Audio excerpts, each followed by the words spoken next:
भाई इस वीडियो में हम बात करेंगे इलेक्ट्रोस्टैटिक्स का सेकंड चैप्टर इलेक्ट्रिक फील्ड। इसके दो मेन टॉपिक हैं जिससे रिलेटेड सबसे ज्यादा क्वेश्चन आएंगे। एक तो इलेक्ट्रिक डाइपोल और एक इलेक्ट्रिक फ्लक्स। मैं अगर एकेडमिक की बात करूं तो दोनों में से एक सेट में एक 3 नंबर का क्वेश्चन होने की संभावना होती है, एक सेट में एक होती है, या फिर ऐसा भी होता है कि एक ही सेट में दोनों से रिलेटेड भी क्वेश्चन निकल जाए। लेकिन डेरिवेशन ज्यादातर एक सेट में एक ही टॉपिक पर बेस होगा। इलेक्ट्रिक फ्लक्स में गॉस थ्योरम आ जाता है, जिसकी 3 एप्लीकेशन सिलेबस में है। एक लाइन ऑफ चार्ज, एक शीट ऑफ चार्ज और एक कंडक्टिंग स्फेरिकल शेल। एक सेट में एक हो सकती है, एक सेट में एक हो सकती है, एक सेट में एक हो सकती है। समझ गए आप मेरी बात? सबसे पहले देख लो इलेक्ट्रिक डाइपोल क्या है, लेकिन इससे पहले पढ़ना पड़ेगा मैं इलेक्ट्रिक फील्ड होता क्या है।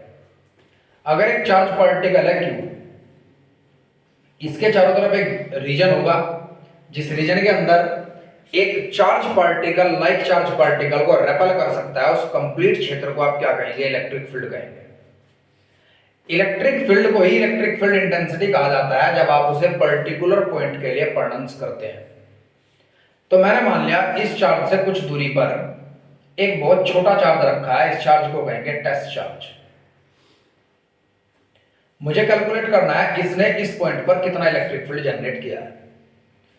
यहां तक की दूरी होगी r, तो सबसे पहले निकाल लेंगे आप दोनों के बीच का इलेक्ट्रोस्टैटिक फोर्स, और उस इलेक्ट्रोस्टैटिक फोर्स को आप पॉइंट चार्ज से डिवाइड करते हैं, टेस्ट चार्ज से डिवाइड कर देंगे, तब आपको इलेक्ट्रिक फील्ड प्राप्त होगा।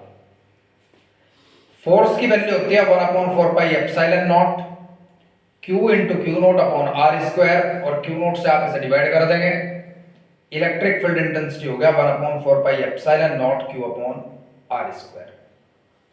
यहां से आपको पता चल गया कि electric field intensity does not electric field intensity follow inverse square law for the point charge. अगर एक सिंगल चार्ज है तो सिंगल चार्ज के लिए electric field inverse square law को फॉलो करता है। इलेक्ट्रिक फील्ड की SI यूनिट न्यूटन पर कूलम होगी, और डायमेंशन फॉर्मूला mLT की पावर -2/AT, मतलब m1L1T - 3 A की पावर -1 होगा।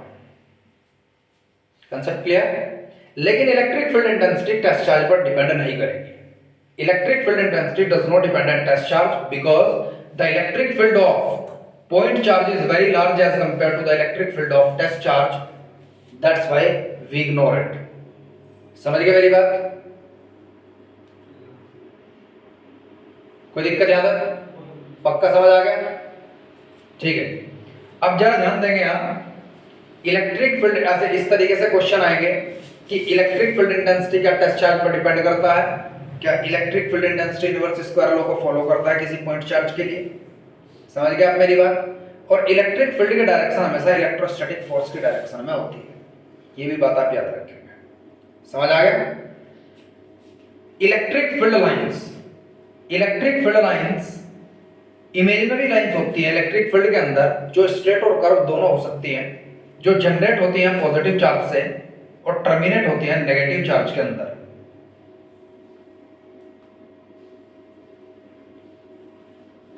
अगर एक पॉजिटिव और एक नेगेटिव चार्ज के लिए डायग्राम ड्रॉ करने के लिए आता है, तो आप पॉजिटिव से इलेक्ट्रिक फील्ड लाइंस को निकाल करके नेगेटिव के अंदर टर्मिनेट कर देंगे। समझा? मान लीजिए इससे रिलेटेड कोई आपके पास क्वेश्चन आता है कि इलेक्ट्रिक फील्ड लाइन आपको पता है और इलेक्ट्रिक फील्ड इंटेंसिटी की डायरेक्शन आपको निकालनी है, तो कहां से निकालेंगे? तो आप क्या कहेंगे? उसके टेंजेंट पर हमेशा इलेक्ट्रिक फील्ड इंटेंसिटी होती है। Tangent of the electric field line give the direction of electric field intensity. Concept clear? They may be straight और curve and start from positive terminate at negative. इससे related कुछ questions इस तरीके से आएंगे electric field line से related. Does electric field lines intersect each other? तो आप कहेंगे no, because at the point of intersection we can draw two tangent, that means there are two direction of electric field intensity which is not possible. इस video के अंदर topic मैं समझाऊंगा नहीं, particular topic को आपके साथ डिस्कस करूंगा ताकि आप टेस्ट के लिए तैयार करें। समझाने के लिए मैंने वीडियो बनाई है। तो एक तो इंपॉर्टेंट क्वेश्चन यही है, does electric field lines intersect each other? एक दूसरा है, does electric field lines form close loop? तो आप कहेंगे नो। क्यों? Because they start from positive and terminate at negative, तो क्लोज लूप तो फॉर्मेशन हुई क्लोज लूप की। समझ गए मेरी बात आप? कोई दिक्कत? एक क्वेश्चन इस तरीके से आ सकता है, एक Q1 चार्ज है, Q2 चार्ज है और electric field lines positive to negative जाती हैं, वो आपको पता ही है। आपको कहा गया दोनों में से कौन सा चार्ज पॉजिटिव है, तो सीधी सी बात है भाई Q1 पॉजिटिव है तो Q2 नेगेटिव है। फिर आपसे कहा गया कौन सा बड़ा है, तो याद रखिएगा जिससे इलेक्ट्रिक फील्ड लाइंस ज्यादा टच होंगी वो बड़ा है। फिर कहा दोनों की रेशियो कितनी है, तो Q1/Q2। याद रखिएगा Q1 की इलेक्ट्रिक फील्ड लाइंस गिन लीजिएगा, फिर Q2 की, तो 2:1। Q1 Q2 से डबल है। Concept clear? 100% समझ आ गया?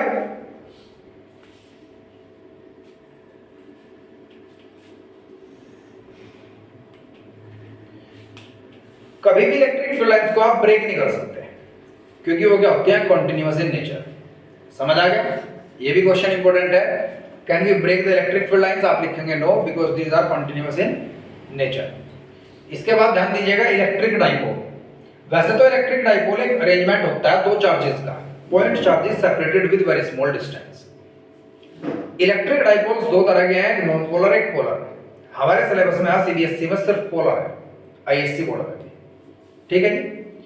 और पोलर के अंदर क्या कहते हैं हम, it is an arrangement of two point charges separated with very small distance of opposite nature. मतलब एक माइनस क्यू चार्ज और एक plus Q charge. For example HCl molecule, H के ऊपर एक पॉजिटिव चार्ज है और Cl के ऊपर एक नेगेटिव चार्ज है। बिल्कुल ऐसे सिस्टम को आप इलेक्ट्रिक डाइपोल बोलते हैं।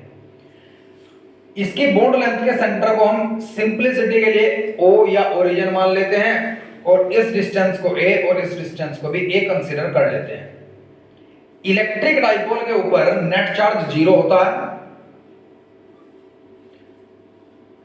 इसके स्ट्रेंथ को डाइपोल मोमेंट कहा जाता है, जो कि चार्ज का magnitude into separation between charges के बराबर होता है।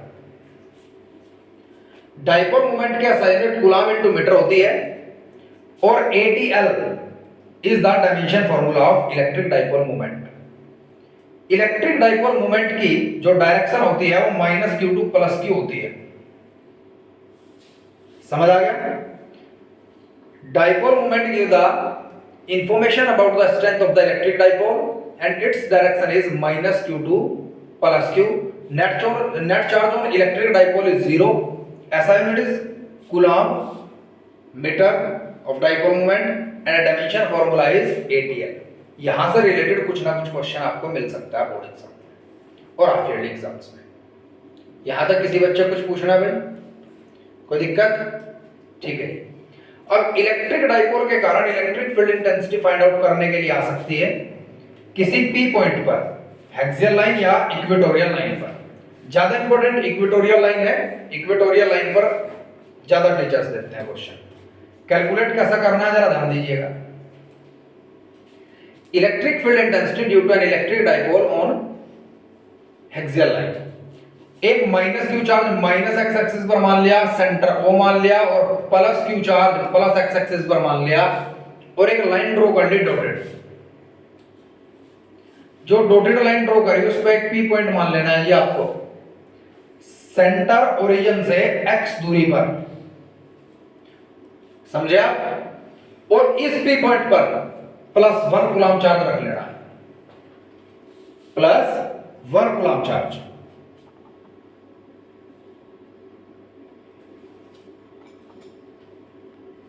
अब आप ध्यान देंगे प्लस चार्ज इस प्लस चार्ज को रिपेल करेगा तो इलेक्ट्रोस्टैटिक फोर्स पॉजिटिव के कारण इस तरफ, और नेगेटिव इसे अट्रैक्ट करेगा तो नेगेटिव के कारण इलेक्ट्रोस्टैटिक फोर्स इस तरफ। मैंने अभी कहा था आपसे इलेक्ट्रोस्टैटिक फोर्स के डायरेक्शन में ही इलेक्ट्रिक फील्ड लगता है, तो जो प्लस चार्ज होगा उसके कारण जो इलेक्ट्रिक फील्ड जनरेट हुआ है इस P पॉइंट पर, उसकी डायरेक्शन ये होगी, और जो -q चार्ज होगा उसके कारण जो इलेक्ट्रिक फील्ड होगा उसकी डायरेक्शन ये होगी। समझ आ गया? ये दूरी आप सिंपलिसिटी के लिए A कंसीडर करेंगे और ये भी। इस पॉइंट को A मान लीजिएगा, इस पॉइंट को B मान लीजिएगा, तो A से लेकर के P तक की दूरी ये x माइनस ए होगी और B से लेकर P तक की दूरी x प्लस ए होगी। न्यूमेरिकल करते समय भी आप याद रखेंगे। इलेक्ट्रिक फील्ड इंटेंसिटी का फॉर्मूला एक पॉइंट चार्ज के लिए ये होता है जी। तो डाइपोल के अंदर भी 2 पॉइंट चार्जेस हैं, तो यही फॉर्मूला यूज करेंगे हम।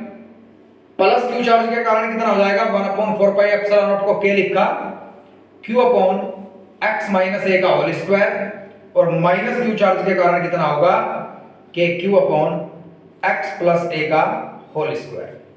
इस पॉइंट को कंसीडर कर लीजिएगा p डैश। जो ये प्लस q के चार्ज के कारण इलेक्ट्रिक फील्ड है, इसकी डायरेक्शन है p टू p डैश और इसके डायरेक्शन है P टू A। अब एक ही पॉइंट से 2 इलेक्ट्रिक फील्ड जनरेट हुए, एक ये और एक ये, तो दोनों के बीच का एंगल। तो नेट इलेक्ट्रिक फील्ड कैसे कैलकुलेट करते हैं, ज्यादा वैल्यू में से आप कम वैल्यू को घटा दें। कैसे पता चला कि इसी का इलेक्ट्रिक फील्ड ज्यादा होगा, क्योंकि ये नजदीक है और नजदीक का इन्फ्लुएंस ज्यादा होता है जो चीज नजदीक है उसका। दूसरा, इसका डिनोमिनेटर भी छोटा है, जिसका डिनोमिनेटर छोटा होगा वो वैल्यू दरअसल बड़ी होगी। तो नेट इलेक्ट्रिक फील्ड में माइनस इसलिए करना पड़ा, जब 2 वेक्टर क्वांटिटीज अपोजिट डायरेक्शन में लगेंगे, उनके बीच का एंगल cos 180 डिग्री होगा, तब रिजल्टेंट ज्यादा में से कम को माइनस करके निकलता है। समझ आ गया? ये भी क्वेश्चन इंपॉर्टेंट है कि हेक्सियल लाइन पर एक डाइपोल के कारण जो इलेक्ट्रिक फील्ड होता है, वहां जो पॉजिटिव चार्ज होता है और जो नेगेटिव चार्ज होता है, दोनों के बीच जो इलेक्ट्रिक फील्ड होता है उसके बीच का एंगल कितना होता है 180 डिग्री। ठीक है जी। अब ध्यान दीजिए, यहां वैल्यू पुट करिए, E इज इक्वल्स टू के क्यू अपॉन x माइनस ए का स्क्वायर x प्लस ए का होल स्क्वायर, के क्यू बाहर, x प्लस ए का होल स्क्वायर, इसकी मल्टीप्लाई यहां कीजिए, इसकी यहां कीजिए, दोनों की आपस की डिनोमिनेटर की कर दीजिए। ये ऊपर आ जाएगा 4x a, नीचे आ जाएगा x square minus a square का होल स्क्वायर। अब आप इसे किस तरीके से लिखेंगे,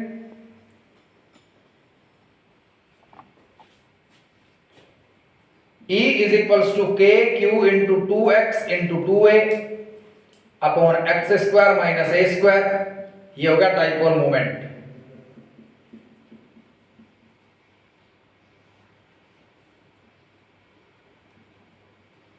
to x upon x square minus a square का whole square. For short dipole, अगर डाइपोल छोटा है तो शॉर्ट डाइपोल के लिए x की वैल्यू a से बहुत ज्यादा होती है। ऐसी सिचुएशन में इसे 0 कंसीडर कर लेंगे, x की पावर 4 आएगी, एक x कट गया, तो k is equal to 2p upon 4 pi epsilon naught x cube. k की वैल्यू प्लेस कर दीजिए 2p upon x cube. Concept clear हो गया? अब एक चीज समझिए जरा ध्यान से, इलेक्ट्रिक फील्ड ज्यादा कौन सा होगा, E पॉजिटिव। तो रिजल्टेंट इलेक्ट्रिक फील्ड जो है हुआ है ये ज्यादा की डायरेक्शन में होगा। मतलब इलेक्ट्रिक डाइपोल का जो इलेक्ट्रिक फील्ड P पॉइंट पर है उसके डायरेक्शन ये है, और डाइपोल मोमेंट -2 प्लस होता है, तो डाइपोल मोमेंट की भी यही है। तो net electric field due to an electric dipole at P point, अगर वो E है और डाइपोल मोमेंट P है, तो दोनों के बीच का जो एंगल होगा वो 0 डिग्री होगा। लेकिन अगर डाइपोल के अंदर की बात करूं तो electric field positive to negative और dipole moment negative to positive. अगर डाइपोल के अंदर की बात करते हैं तो इलेक्ट्रिक फील्ड और डाइपोल मोमेंट के बीच 180 डिग्री का एंगल होता है। ठीक है जी। और axial line, angle between dipole moment and electric field due to a dipole is 0 degree, Google पे चेक करा, वहां 180 डिग्री आया। वो 180 डिग्री सिर्फ आपको डाइपोल के अंदर का बताया गया है कि डाइपोल के अंदर की अगर बात करते हैं तो इलेक्ट्रिक फील्ड और डाइपोल मूवमेंट के बीच 180 डिग्री का एंगल होता है। समझ आ गया? Net electric field generated by the dipole at P point on axial line, उसके और डाइपोल मोमेंट के बीच 0 डिग्री का एंगल होगा। एक इस चीज पर ध्यान दीजिए, electric field do not follow the inverse square law. Electric field inverse square law को फॉलो नहीं करता, याद रखेंगे आप। Electric field inverse square law को फॉलो नहीं करता एक डाइपोल के कारण। समझ आ गया? अगर मैं डाइपोल के सेंटर पर चला जाऊं तो इलेक्ट्रिक फील्ड कितना होगा? आप कहेंगे डाइपोल के सेंटर पर इलेक्ट्रिक फील्ड डबल होगा जितना एक चार्ज को पैदा करना था उसके कंपेयर में। समझ गया आप मेरी बात? अगर लाइक चार्जेस होते, जैसे कि एक नॉन पोलर डाइपोल के अंदर होता है, उसके अंदर 0 आंसर। समझ गए? H2 के सेंटर पर कितना इलेक्ट्रिक फील्ड होगा? 0। लेकिन HCl के अंदर कितना होगा? जितना एक को पैदा करना था उससे डबल होगा। समझ आ गया जी? पक्का? निकालना सिखाऊं? मान लीजिए कहीं भी आपको इलेक्ट्रिक फील्ड निकालना है डाइपोल के बीच में, ये -q चार्ज, ये +q चार्ज, तो P पॉइंट पर आप +1 कूलम चार्ज रख दीजिए। ये प्लस क्या करेगा इसे रिपेल, इसके कारण इलेक्ट्रिक फील्ड इधर, नेगेटिव क्या करेगा अट्रैक्ट, दोनों इलेक्ट्रिक फील्ड एक डायरेक्शन में हुए तो एडिशन हुआ, इसलिए डबल हो गया। समझ आ गया? पक्का? कितने मार्क्स है फिजिक्स में? ईमानदार है। इसके बाद आ जाओ भाई, electric field due to an electric dipole on equatorial line. इसका सेंटर ओ कंसीडर कर लिया। इक्वेटोरियल लाइन का मतलब है जो एक इलेक्ट्रिक डाइपोल के सेंटर के परपेंडिकुलर होगी, मतलब डाइपोल मोमेंट के परपेंडिकुलर होगी। जिस लाइन के हर एक पॉइंट के ऊपर दोनों चार्जेस से बराबर डिस्टेंस होगा, जैसे कि मैंने कंसीडर कर लिया।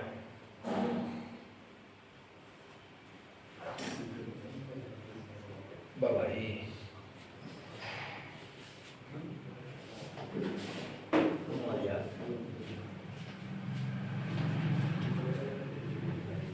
इस पॉइंट पे +1 कूलम चार्ज रखोगे, इसे P पॉइंट कंसीडर कर लीजिए। प्लस चार्ज प्लस को रिपेल करेगा, इसके कारण इलेक्ट्रिक फील्ड इधर, और नेगेटिव चार्ज अट्रैक्ट करेगा, इसके कारण इलेक्ट्रिक फील्ड इधर। अगर ये एंगल थीटा है तो ये एंगल भी थीटा होगा। ऐसा क्यों? क्योंकि ये दूरी हम x कंसीडर कर लेते हैं। ये a पाइथागोरस थ्योरम से आ जाती है x² + a², और ये भी आ जाती है x² + a²। अगर एक ट्रायंगल के आमने सामने की साइडें बराबर होती हैं तो उनका एंगल भी बराबर होता है। जितना चार्ज ये है उतना ही चार्ज का मैग्नीट्यूड ये है, जितनी दूरी ये है उतनी दूरी है। तो जो यहाँ इलेक्ट्रिक फील्ड ये है और ये है, इनका मैग्नीट्यूड भी बराबर होगा।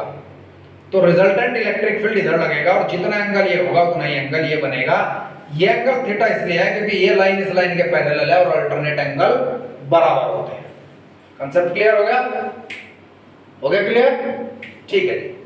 अब वही मेथड यूज करेंगे आप। Electric field is equal to KQ upon R²। Plus के कारण कितना होगा? x² + a²। क्यों?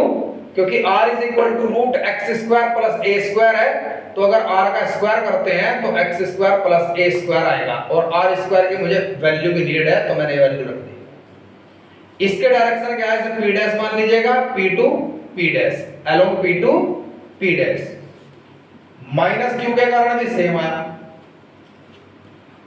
अब एक ही पॉइंट से दो वेक्टर क्वांटिटीज लग गई, ये रिजल्टेंट, ये प्लस ये माइनस, ये एंगल थीटा, तो इसका कोस कंपोनेंट इधर होगा E + Q cos थीटा, इसका कोस कंपोनेंट इधर होगा E - Q cos थीटा। अब एक vertical line of equilibrium draw करेंगे, ये E + Q sin थीटा और ये E - Q sin थीटा। दोनों का मैग्नीट्यूड बराबर होने के कारण sine component will cancel each other, और net electric field will be 2 EQ cos theta. अब 2 EQ cos थीटा कैसा? आप लिख सकते हैं net electric field is equal to ये प्लस ये। जब ये दोनों वैल्यू बराबर हैं तो ये दोनों वैल्यू भी बराबर होंगी, तो किसी एक का डबल लिख दिया है। तो E इज इक्वल्स टू कितना आ गया, k q upon x square plus a square, और कोस थीटा की वैल्यू निकाल लीजिएगा बेस अपॉन हाइपोटेन्यूस।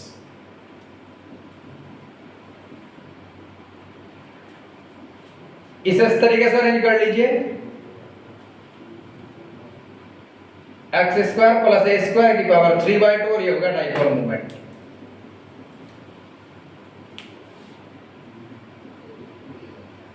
साफ साफ नजर आया कि यहां भी electric field does not follow inverse square law, does not follow, क्योंकि शॉर्ट डाइपोल के लिए आप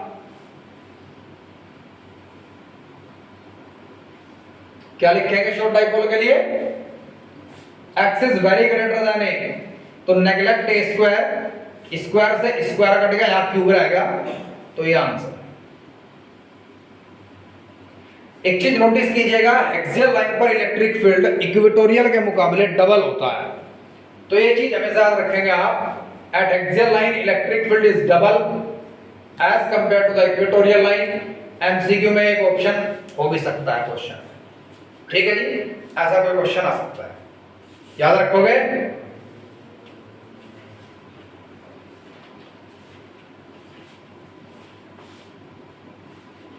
जहां तक अभी पढ़ा है यहां तक किसी बच्चे को दिक्कत।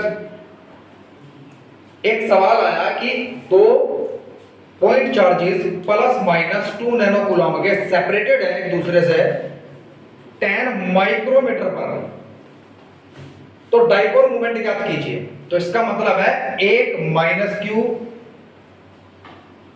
और एक प्लस क्यू चार्ज की वैल्यू ही है, और दोनों के बीच की जो दूरी 2a थी उसकी वैल्यू 10 माइक्रोमीटर है, और माइक्रो का मतलब 10 की पावर -6 मीटर, और नैनो का मतलब 10 की पावर -9। ये क्यू चार्ज का मैग्नीट्यूड, ये सेपरेशन, और ये answer. Concept clear to all of you not? Concept clear, ठीक है।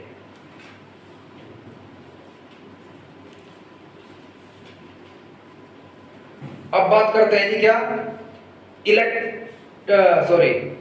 Torque on electric dipole. बहुत ही इंपॉर्टेंट डेरिवेशन है सीबीएसई आईसीएसई दोनों के लिए, एक potential energy of electric dipole का।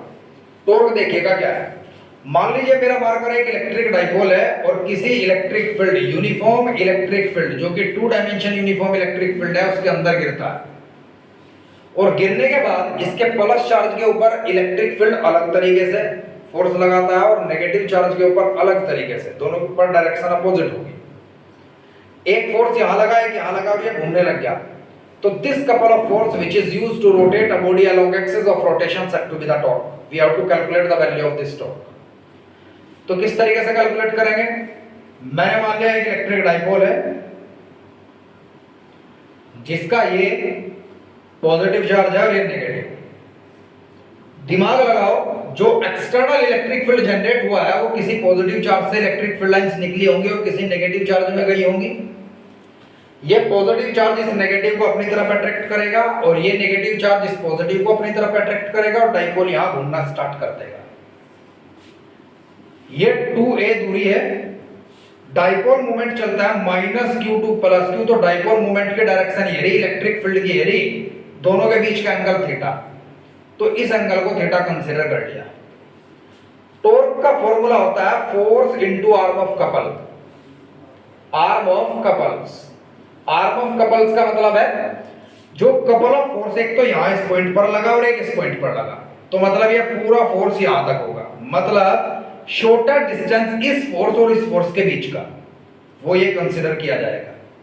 जब ये एंगल थीटा है तो ये क्या होगा, 2a sin theta by trigonometric ratio, sin theta is equal to perpendicular upon hypotenuse. अब फोर्स किसके बराबर होता है, इसके ऊपर एक फोर्स लगेगा, इसे F1 मान लीजिएगा, चार्ज इनटू इलेक्ट्रिक फील्ड, एक फोर्स इसके ऊपर लगेगा F2 मान लीजिएगा, -q इनटू इलेक्ट्रिक फील्ड। तो फोर्स का मैग्नीट्यूड रख दीजिए QE, और 2a sin थीटा रख दीजिएगा, q इनटू 2a होगा डाइपोल मोमेंट। अब यहां से रिलेटेड आप क्वेश्चन करेंगे, डाइपोल मोमेंट, इलेक्ट्रिक फील्ड और दोनों के बीच का एंगल थीटा है। समझ गए? पहला केस, टॉर्क मैक्सिमम होगा कब होगा? जब थीटा की वैल्यू 90 डिग्री होगी, क्योंकि 90 पर साइन मैक्सिमम हो जाता है और मैक्सिमम टॉर्क की वैल्यू P होगी। मिनिमम कब होगा? दो केसेस होंगे, जब थीटा 0 डिग्री हो या 180 डिग्री हो। साइन 0 भी 0, साइन 180 भी 0, तो ऐसी कंडीशन में टॉर्क 0 होगा। लेकिन साइन 0 पर जो टॉर्क 0 है उसकी कंडीशन कुछ डिफरेंट है as compare to that condition जो साइन 180 पर है। ऐसा कैसे? मान लीजिए इलेक्ट्रिक फील्ड ये चलता है इस तरफ और एक डाइपोल रखा है इसके पैरेलली, माइनस क्यू चार्ज ये और प्लस क्यू चार्ज ये, तो डाइपोल मोमेंट हुआ down to up, electric field भी down to up. Electric field किसी पॉजिटिव चार्ज से पैदा हुआ और नेगेटिव चार्ज में गया। ये नेगेटिव कभी इस पॉजिटिव को रिपेल नहीं करेगा, ये पॉजिटिव इस नेगेटिव को रिपेल नहीं करेगा। इलेक्ट्रिक फील्ड और डाइपोल मोमेंट के बीच 0 डिग्री का एंगल है और टॉर्क 0 है। ठीक है जी? जब ये ऐसे रिपेल नहीं करेगा, ये ऐसे रिपेल नहीं करेगा, ऐसे कहा जाता है स्टेबल इक्विलिब्रियम। बहुत इंपॉर्टेंट क्वेश्चन है, what is the stable equilibrium condition for the electric dipole in uniform electric field? आप कहेंगे when the dipole moment is parallel to the electric field, that condition set to be the stable equilibrium. समझ आ गया? अगर unstable है तो anti parallel रख दो, माइनस क्यू चार्ज यहां, प्लस क्यू चार्ज यहां, टॉर्क अब भी 0 होगा, लेकिन अब थीटा 180 डिग्री होगा, क्योंकि dipole moment down to up हो गया। और इसे कहा जाता है जी अनस्टेबल इक्विलिब्रियम। क्या कहा जाता है? Unstable equilibrium. Concept clear?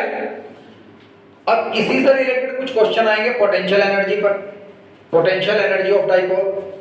तो पोटेंशियल एनर्जी ऑफ डाइपोल पर क्या होगा?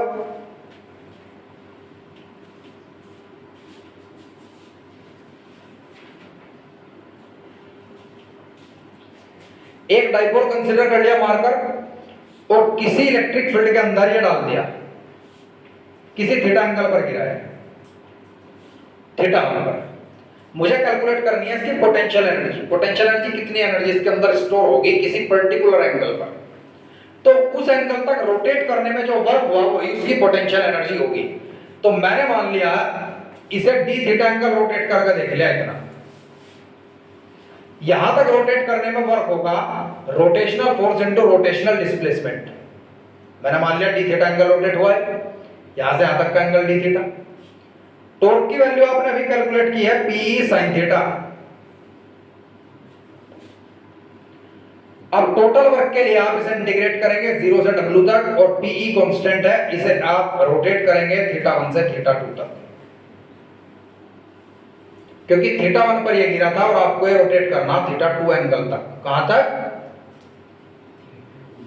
जब तक एंगल थीटा 2 ना हो जाए। भाई थीटा 2 यहां से यहां तक, थीटा 1 यहां से यहां तक, तो मुझे तो यहां से यहां तक का वर्क चाहिए, तो थीटा 2 में से थीटा 1 घटा दोगे आप। सही बात है? W that is equal to P sin theta का integration minus cos theta, upper limit lower limit. ये आंसर यही है amount of work done to rotate a dipole in uniform electric field from theta 1 to theta 2, और यही है potential energy of the electric dipole in uniform electric field. Numerical करने का तरीका, जो आपको थीटा 1 की वैल्यू दी जाएगी वो यहां रखो, थीटा 2 की वैल्यू दी जाएगी यहां रखो। अगर कहा गया आपको पैरेलल वर्ड, पैरेलल का मतलब है dipole moment is parallel to the electric field, मतलब theta equal to 0 degree, cos 0 की वैल्यू +1। और अगर कहा गया एंटी पैरेलल, एंटी पैरेलल का मतलब है थीटा की वैल्यू 180 डिग्री और cos 180 की वैल्यू होती है जी -1। ये इंपॉर्टेंट क्वेश्चन है। Calculate the amount of work if dipole is rotate from parallel to anti parallel, या फ्रॉम 0 degree angle to 180 degree angle, या from stable equilibrium to unstable equilibrium. सब क्वेश्चन का एक ही आंसर है, cos 180 degree minus cos 0 degree, तो W is equals to -P, यहां से -1, ये -1, ये आ गया 2P। और ध्यान रखिएगा ये भी सवाल आता है कि what will be the maximum work to rotate a dipole in uniform electric field, तो हमेशा याद रखिएगा मैक्सिमम वर्क पैरेलल से एंटी पैरेलल तक रोटेट करने में ही होता है, which is equal to 2P। Concept clear हो गया जी? कोई दिक्कत? हर बच्चे को समझ आ गया। एक बड़ा ही बेहतरीन क्वेश्चन ये था कि √3 न्यूटन मीटर एक डाइपोल के ऊपर टॉर्क लगता है जब इलेक्ट्रिक फील्ड में रखा जाता है। जब एक इलेक्ट्रिक डाइपोल 60 डिग्री का एंगल बनाता है इलेक्ट्रिक फील्ड के साथ, तब उस पर इतना टॉर्क लगता है, तो उसकी पोटेंशियल एनर्जी कैलकुलेट कीजिए। तो याद रखिएगा, टॉर्क की हेल्प से जब पोटेंशियल एनर्जी पूछी जाएगी एंगल दे करके, तो पोटेंशियल एनर्जी का फॉर्मूला ये है, एक एंगल के लिए, दो एंगल के लिए ये है, और टॉर्क का फॉर्मूला ये है।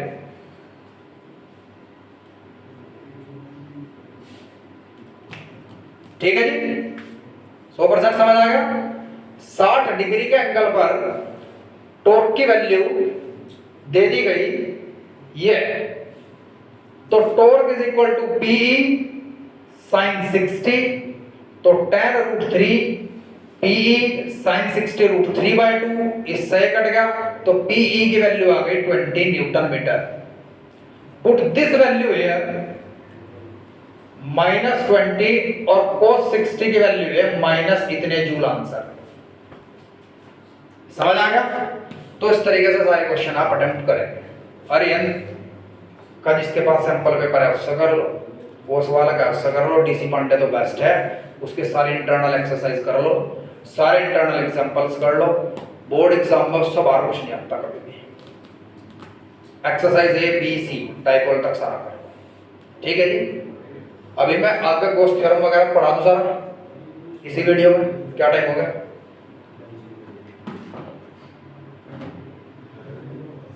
चलो फिर गोस थ्योरम के लिए कल बढ़ाऊंगा, क्योंकि उसमें 40 मिनट लग जाएगी कम से कम। ठीक है जी, कल की वीडियो में गोस थ्योरम की बात करेंगे।